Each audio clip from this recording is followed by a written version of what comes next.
పితా పుత్ర పవిత్రాత్మ నామమున ఆమె. ప్రియ సహోదరి సహోదరులారా, జ్ఞానవాణి వీక్షితులారా, మీ అందరికీ ఉదయకాల శుభోదయములు.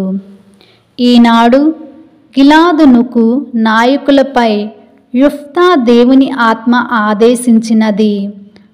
అందుకు యావే ఎదుట ఒక ప్రతిజ్ఞ చేశాడు.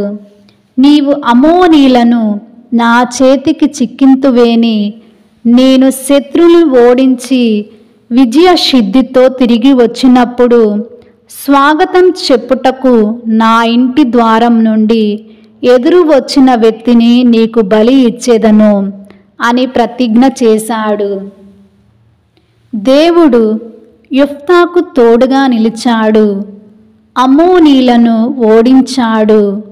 అమ్మోనీలు సైన్యమంతా యుఫ్తాకు లొంగిపోయారు. యుఫ్తా విజయుడై తన ఇంటికి వస్తున్నాడు. జనమంతా తనకు నీరాజనలు పలుకుచున్నారు.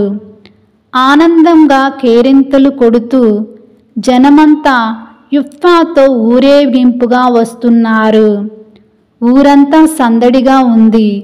తన ఇంటి నుండి తన ఏకైక కుమార్తె నాట్యమాడుతూ ఎదురు రావటం యుఫ్తాను బాధతో నింపింది, గుండెను గాయపరిచింది. కానీ దేవునికి ఇచ్చిన మాటను నిలబెట్టక తప్పలేదు. కుమార్తె తండ్రితో, నాయనా, నీవు యావే సమక్షమున చేసిన ప్రతిజ్ఞను నిలబెట్టుకో, కానీ నాది ఒక మనవి. 2 నెలలు గడువు నాకివ్వు.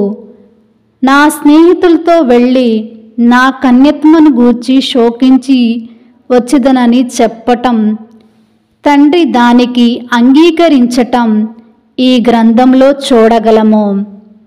గడియ ముగిగానే బాలిక తిరిగి రాగా యుఫ్తా తాను దేవునికి ఇచ్చిన ప్రతిజ్ఞను నెరవేర్చెను.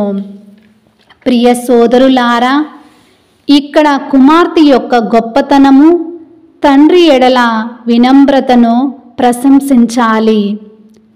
తండ్రి యొక్క బాధ, హృదయ వేదన బాధాకరము.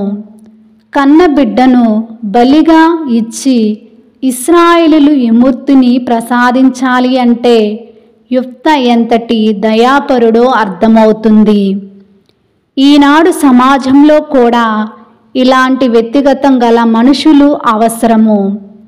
దేవుని మీద ఆధారపడి విజయాన్ని పొందుదాం. మీ పిల్లలకు వినయ విధేయతలతో కూడిన క్రమశిక్షణ నేర్పండి. దైవత్వంతో కూడిన సమాజాన్ని నెలకొల్పుదాం. ఆమేన్.